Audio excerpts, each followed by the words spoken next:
Hello and welcome back to another game, but not on Arena this time, but as the title says it, on Hideout. And apparently Terra's disciple is just Modri, and just means he's 2k on the rating, playing against Hera here, is playing Hideout and apparently is using clown strategies, aka arena strategies, to actually play this game on Hideout. I think Hideout probably features a variety of strategies you can go for. Fast Castle seems to be one of them, but you could go Militia Rush, even a Dark Age Rush, or with Towers, Man-at-Arms Rush, could go Archers maybe. I don't know what is possible, I don't really know the map too well, but apparently Modri does, and he is playing as the Burmese here. He's playing against Hera, in blue as the Britons. Britons a really strong choice on those maps, as far as I know. On Arena it is, so I guess on Hideout it should be strong too. And we're going to find out just how Modri is going to clown on the Hideout map, a map that he apparently likes a lot, as he can go for FC strategies. And I'm gonna keep a close look on Modri, slow down a little bit to see what the maps are all about.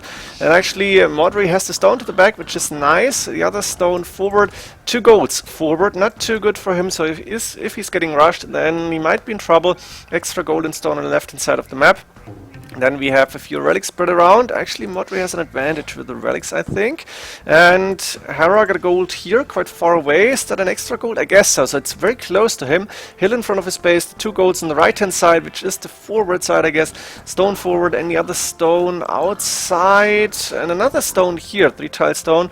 So if he's moving out, if he's getting rushed and moves out, he will have some resources. But golds for both players really close to each other, so we might see that as the big problem when it comes to defending a rush here. Question is, who is going to attack first? Because usually Hideout, I guess, is a little bit of a more aggressive map than Arena, or at least it's more aggressive earlier on. Modri is going for 4 villages on Lumber Camp now, on number now 3 before, is going to gold now, interestingly enough, and is not going for the fast feudal age. Actually 23 population, clicking up to feudal age. We have both players now starting to scout here. Hera going 24 pop. Second lumber camp coming up, looks like a fast castle approach to me, possibly with an archer range coming up soon. There's the barracks. And Modri with the Burmese has the advantage of getting the lumber upgrades for free, which is really nice to have. And he's got very good resources, so maybe this is a fast castle approach which would support the clown strategy approach here that he claimed to have. And I'm guessing market blacksmith now, blacksmith market both coming up. He's got 600 food in the bank, and I think he's got enough villagers and food. Ooh, nice. He's even up first to the feudal age, as he's not getting rushed in the early and late dark or early feudal age. He's actually able to did he buy some food or did he just garrison? Both possible. He's now on the way up to castle age, and I'm not sure if Hera is really expecting this. At that time he's up to feudal. Hera would probably expect Modri to come forward. He's going with the blacksmith here and with the archer range. Makes sense. He's not too far away from clicking up to castle age, but he's not yet there. And I guess he's going to be delayed for quite a bit. He's still running away from Modri's scout. Now a nice attempt to go for the trap here. Modri saying, no, I'm not going to do this. So Modri should just go back, I guess. He doesn't really need to keep the gate open. And the question now is, what is Modri going to do in early castle age? He's not going for a castle, obviously. He's not on stone. He actually sold all the stone. Is that correct? I guess he bought 100 food then. And with that amount of gold, double monastery coming up. He's not moving forward, does not dare to go there. Probably knows that Hera will have an archer range up, and going for a few archers makes sense in the feudal age. But Hera is not as fast up to castle age. He's 6 villages ahead, obviously, makes sense. But Modri, ooh, triple monastery coming up. It's becoming interesting. Modri with 6 villages on gold, and he needs to protect that gold at all costs now. But he's going for triple monk production already. Now Hera still has that scout alive, 10 HP, but Modri, if he's finding it, he will try to go for an attack here. I think Hera obviously will try to lure the scout into the archers here. Let's see if Modri can stop this. Going to find out. Yeah, Modri is in time and he knows something is up. So he's going back here, waiting for the monks and the villager to go forward, to go for that siege workshop, which makes a lot of sense here. You want to go aggressive now. Modri does not go for any extra TCs. That's a clown strategy here, I guess. 1 TC is something you see a lot played on Arena, at least when you have the right civilization. And now we might see the first big fight. Modri Modri doing one mistake here, is moving forward with a scout here, and Hera has 9 of those archers, soon to be crossbows, +1 range already, and it's going to be +3 if he's going for Bodkin arrow and a crossbow upgrade. Hera now going to find out about that siege workshop forward, and you can see the monks here.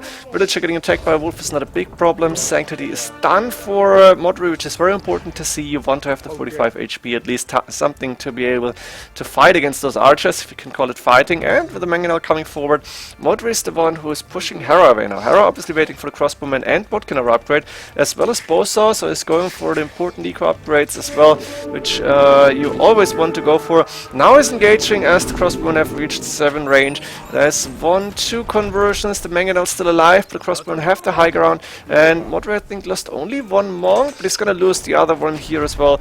Another question is, the 3 HP, yeah, that monk is obviously going down. Next one moving forward with a misclick, but a beautiful shot with the mangonels, and now I think one could go 1v1 on this crossbowman even. We have Hera with a lot of losses here, and even though he's in the score lead, I feel like Modri, the map control that he's just gaining, and the Scorpion +2 mangonels on the field, will be able to do a reasonable damage here. Hera went with the second TC on the wood line, no third TC yet. He's going for the stable now. He knows there's monks coming up, and he also knows that it might not be enough to go for crossbowman only, so he's actually deciding to go for light cav here. Add in some counter to the monks, but is it going to be in time? Redemption coming up for Modri. Modri does not really need redemption at this point, but it will be really helpful to convert like those 2 archer ranges. Imagine they're gone, so Hera is going to lose a lot here, provided he's going to be able to go in, and that's the difficult part. You don't want to breach the walls without with losing too many units. Also, nice hill from Hera, using that advantage, but he's losing 2 of those crossbowmen, and now it's Modri who has 2 crossbows on his side, and they can do a lot of damage. He's losing in 1 more monk, but I guess he was able to get another conversion in.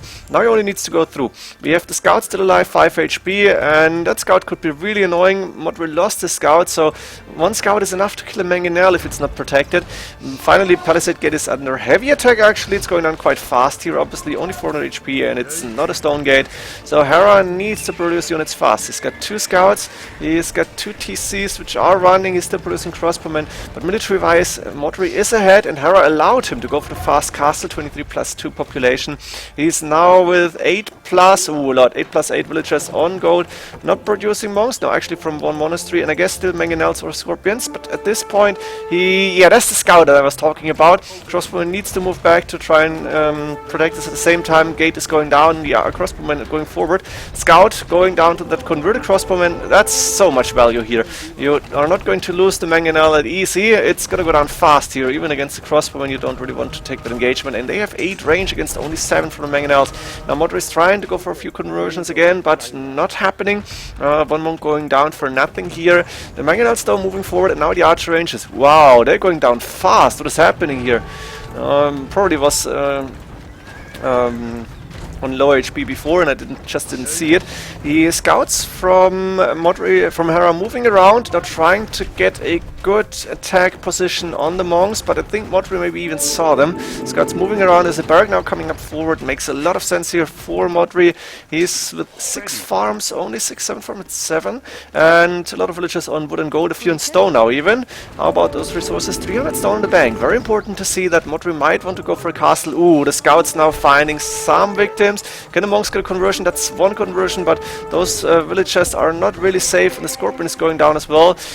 Can that monk survive? I guess not. In the meantime though, the mangonels are moving forward. Archer range should go down with the next 2 shots, and then we only have the stable for Hera. Hera going with the siege workshop now in the back, but he's gonna be surprised that even the mangonels that he can go for are gonna get converted by the monks here. Maybe not surprised, but it's a nice advantage that Modri got, and even though Hera is in the score lead, I feel Modri is way ahead and has the better chances in this game. We have Hera with 12 military units. That's 3 + 3 scouts coming up. 1 here that's going down, another stable coming up. Siege workshop not producing anything. Hera got a lot of wood in the bank, but that's pretty much it. And he's got a market outside, which is so important. You want to balance your economy. 600, 800 wood is just too much. Nice shots on the mangonel with the TC. I guess the scouts went down, but it took some villagers maybe. And now there's another monastery coming up forward. A few spearmen on the field against the scouts here. There are not light cav yet, which is so important when you want to fight. But we have that mangonels attacking the TC. Watchtower coming up behind this. The crossbowman trying to dodge all the shots, and they're looking good actually. Nice shots of the mangonel with the TC. TC on half HP, getting repaired by 6 villagers. The scout cav now moving in, spearmen coming up forward. Those 2 or 3 mangonels might go down, but spearmen will be able to take down a lot of those scouts at the same time. And if 2 mangonels are surviving, I think Hera should just, Modri should just repair them. Then Modri will be fine here. 10 range on the watchtower, that's very important actually. And that means the TC could be safe for now. Hera also moved out to an extra stone on the far outside of the map. He might go for a counter-attack here, which Modri won't spot too early on, I guess. But Modri with 10 monks now, 2 mangonels still stable going down. That means only 1 stable left for Hera, only 2 scouts here. And Hera has a decent amount of villagers, a good amount of crossbows, but Modri is not far behind in economy, and he is going to be able to go for that castle very soon. We have 595 stone. Question is where to put it. I think probably on the golds here. You want to cover those golds for pretty much the entire game. There's a siege workshop coming up forward, another one, 3 mangonels, they're getting repaired as well. And Modri is playing the full castle age all in. Monks, siege, a few spearmen. At home, 5 farms, is doing a few more villagers sometimes, but it doesn't really matter too much if he's able to wipe out Hera completely. And Hera is not going for the big boom here, he's trying to defend with military units. Then I think he should be able to win this game. Let me fast forward a little bit once again, as the mangonels now starting to attack the TC one more time. The watchtower, the guard tower, no, watchtower actually doing decent damage on those mangonels, but there's also villages around. And what was conversion? The mill getting converted, the barracks now getting converted, and a few monks, crossbow and scorpion even going on the outside here. Hera is running away now with the villagers. This TC safe for now, but there's a lot of villagers that get converted or killed obviously, and a castle coming up now. That castle will provide will be able to produce Arambai even, and I think with Arambai on the field we might see the GG from Hera. I don't see an easy way for him to come back. He needed to go for more military units, but he's again taking another shot from Mangonel, not losing a crossbowman, but a few of them are on low HP. And now with that castle, a TC will go down for sure. 4 Mangonels as well, and Modri is deciding to go for the extra stone here. Extra for him as it is Hera stone. Hera is going with 2 extra TCs here, 1 on stone, 1 now on the wood line. We're producing a few farms, going with a lot of farms around the mills here. He's got enough stone for another TC and also enough wood obviously, but now the monks moving into those military buildings, starting to convert stables. Actually that's the second converted building. First stable, the second stable might go down. No, Modri is not paying attention. He could have gone for an insta convert here. The crossbowmen are actually making sure that the stable is not getting converted here, but the TC obviously went down, and the watchtower is going down next, and the watchtower coming up from Hera here. Modri though is pretty much completely controlling Hera's initial base, and Hera on the outside going with another TC here. Does not want to give up that fast outpost to find that gold. That's actually quite lucky here, but it's not gonna happen as Hera is resigning the game. Modri going for the clown strategy. Burmese 1 TC, 23 plus 2, fast castle, siege, monk rush, Arambai now on the field. Hope you enjoyed this one. I guess you need to go aggressive against Hera on Hideout. Is that against Modri and Hideout, because if he's getting a civilization like Burmese where he can go for that fast castle, siege, monk push, he will try to go for that. And one way might be to go for tower rush or men-at-arms or fast archers and try to be the aggressor here. I guess you have an advantage when you go aggressive early on. Not sure about it, but I hope you enjoyed this game. See you on the next ones, and GG.